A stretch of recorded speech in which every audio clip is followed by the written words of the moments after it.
al final del progreso del peregrino, Juan Bunyan señala que hay una entrada al infierno aún desde las puertas del cielo. Judas es prueba de esto. La noche en que traicionó a Jesús con un beso, se alejó para siempre de la presencia de Jesús y selló su perdición eterna.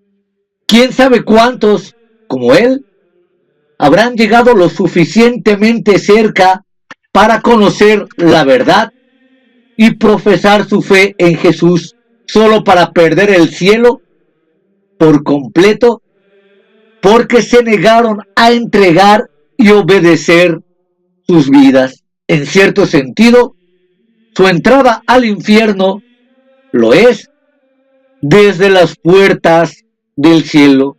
Pero también hay una realidad contrastante, ilustrada frecuentemente en el ministerio terrenal de Jesús, y es que incluso el más depravado de los pecadores puede ser llevado al cielo desde las mismas puertas del infierno. Publicanos, prostitutas y ladrones encontraron en Cristo un Salvador que les dio una vida abundante y eterna a cambio de su vida terrenal de disipación. Él vino a buscar y salvar a los perdidos y le gustaba arrebatarlos como tizones de fuego. Nadie, sin importar lo silencioso de su pecado, estaba más allá de su poder redentor. Él hizo por ellos lo que nadie más podía hacer. Expulsó legiones de tenaces espíritus malignos de los endemoniados y tocó y sanó los arruinados cuerpos de los leprosos.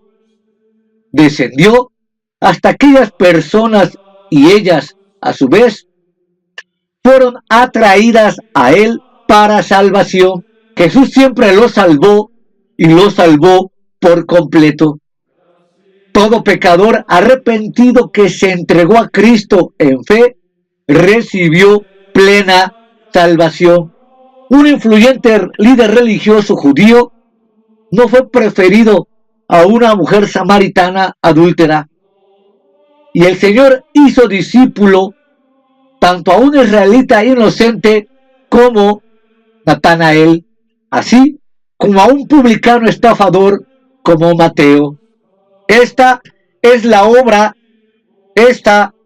forma en la que obra la salvación. Todos los redimidos reciben igual la vida eterna, ya sean jóvenes o viejos, respetables o despreciados, fariseos o publicanos. Nadie que venga a Cristo será preferido ni desdeñado a causa de su trasfondo. A todos se les ofrece la vida eterna.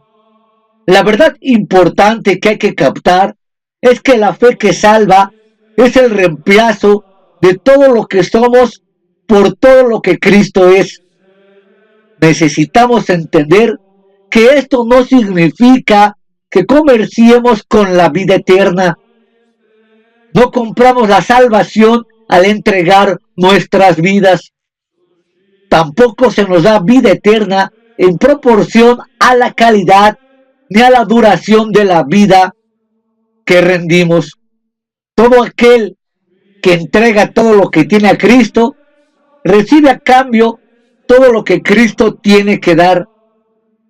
Jesús lo citó en la parábola de Mateo 20 del 1 al 16, que ilustra lo siguiente: porque el reino de los cielos es semejante a un hombre, dueño de un campo, que salió al amanecer para contratar obreros para su viña. Habiendo convenido con los obreros en un denario al día, los envió a su viña. Salió también como a la hora tercera y vio que otros estaban en la plaza desocupados, y les dijo: y también vosotros a mi viña, y os daré lo que sea justo. Y ellos fueron. Salió otra vez como a la 6ª y a la 9ª e hizo lo mismo. También alrededor de la 11ª salió y halló que otros estaban allí y les dijo: ¿por qué estáis aquí todo el día desocupados? Le dijeron: porque nadie nos ha contratado. Les dijo: y también vosotros a la viña. Al llegar la noche, dijo el señor de la viña a su mayordomo: llama a los obreros y págales el jornal. Comienza desde los últimos hasta los primeros. Entonces vinieron los que habían ido cerca de la 11ª y recibieron cada uno un denario. Cuando vinieron los primeros, pensaron que recibirían más, pero ellos también recibieron un denario cada uno. Al recibirlo, murmuraban contra el dueño del campo diciendo: estos últimos trabajaron una sola hora y los has hecho iguales a nosotros, que hemos soportado el peso y el calor del día. Pero él respondió y dijo a uno de ellos: amigo, no te hago ninguna injusticia. ¿No conviniste conmigo en un denario? Toma lo que es tuyo y vete. Pero quiero darle a este último como a ti. ¿No me es lícito hacer lo que yo quiero con mi dinero? ¿O tienes envidia que yo soy bueno? Así los últimos serán primeros y los primeros últimos. Al igual que otras parábolas que hemos considerado, esta se refiere al reino de los cielos.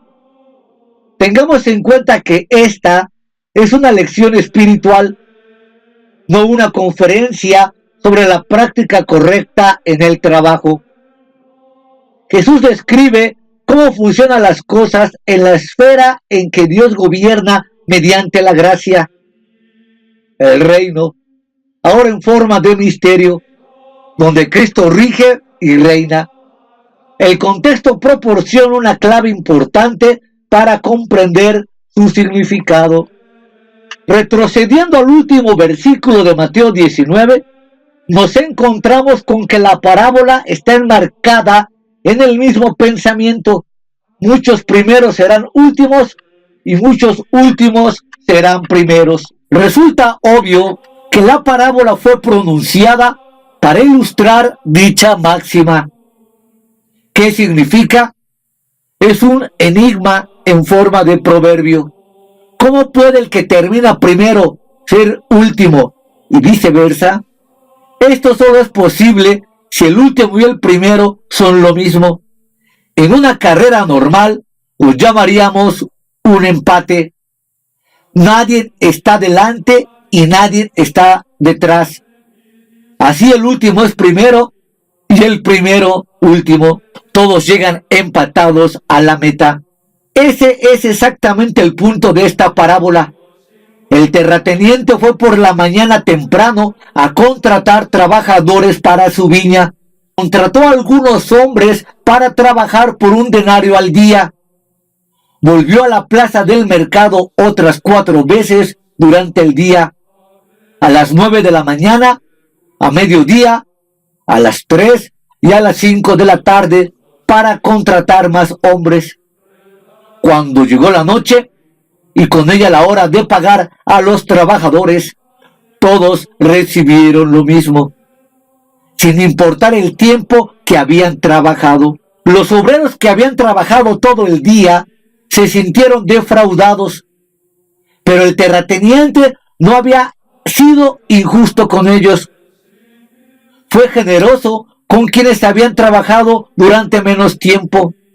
Un denario por día era un buen salario, equivalente a la paga diaria de un soldado.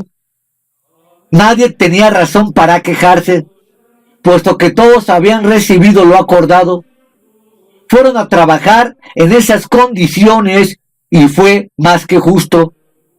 El problema no tenía nada que ver con el trato que habían recibido, sino con el hecho de que estos trabajadores no podían aceptar la buena fortuna de los otros. sentían envidia. Qué fácil es, desde el punto de vista humano, identificarse con los que habían trabajado todo el día. Hay algo en nosotros que no puede aceptar la desigualdad de alguien que consiga un pago extra, a menos que lo consigan todos. Estamos condicionados para pensar que toda desigualdad es siempre injusta, pero a veces un tratamiento desigual es expresión de generosidad, y ese es exactamente el caso aquí. El terrateniente reprendió a los hombres por su envidia. ¿Tienes envidia porque yo soy bueno? Mateo 20:15.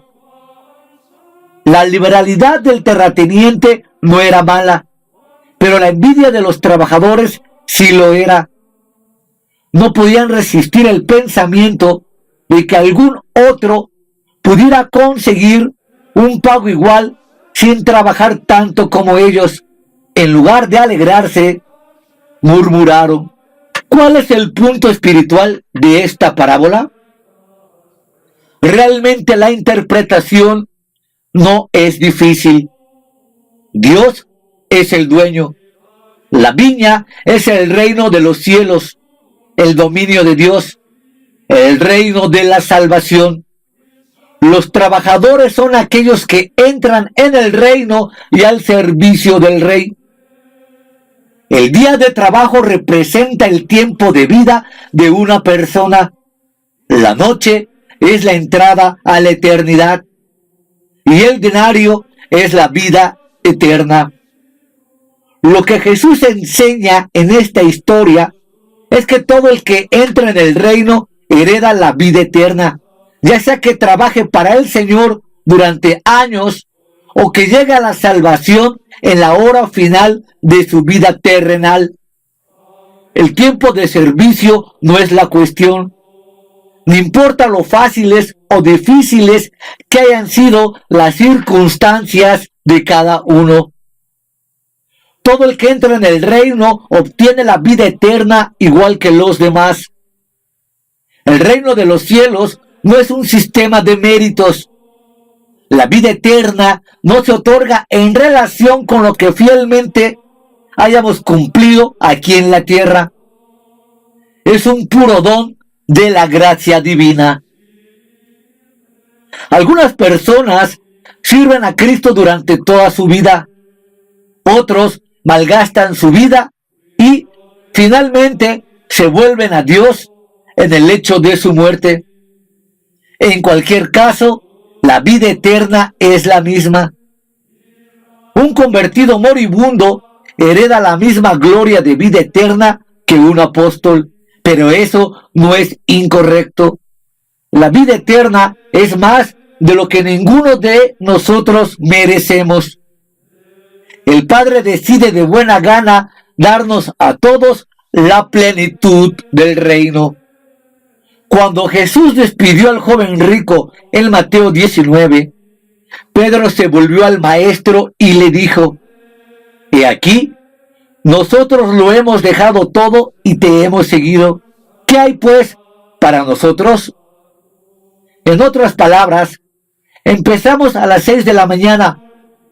Fuimos los primeros en llegar y nos comprometimos como miembros para toda la vida a un costo alto. ¿Qué obtendremos a cambio? La parábola de los obreros de la viña es la contestación a esta pregunta. Los discípulos no lo tenían todo claro acerca de cuál sería su recompensa por seguir a Cristo. Algunos de ellos pensaban que en cualquier momento Cristo expulsaría las fuerzas del mal y establecería un reino terrenal visible. Tal vez creerían que se les daría un trono para administrar el reino escogido. Aún después de que Jesús resucitara de los muertos, le preguntaron: Señor, Señor, ¿restituirás el reino a Israel en este tiempo? Es ahora cuando conseguiremos nuestras coronas y nuestros tronos? Justo después de narrar esta parábola de los obreros, Jesús predijo su muerte. Los versículos siguientes relatan cómo la madre de Santiago y de Juan vinieron a Jesús para pedirle que a sus hijos se les concedieran tronos especiales a ambos lados de Jesús en el reino. Aún no habían entendido el mensaje.